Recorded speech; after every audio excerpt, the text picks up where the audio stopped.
pa ng batang nanay tatay. Ito ang papa ko. Ito, natatalo ba natin ang mga bulilit na tatlo?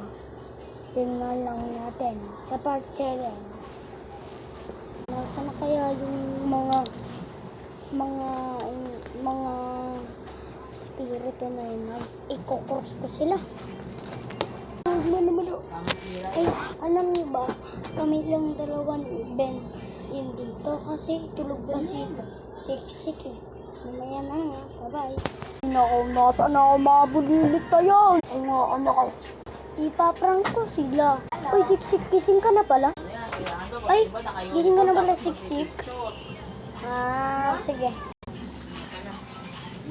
Send ko sa'yo Guys, nahulog lang yung video. Ano naman, mabalito ko nga anak eh. Talaba!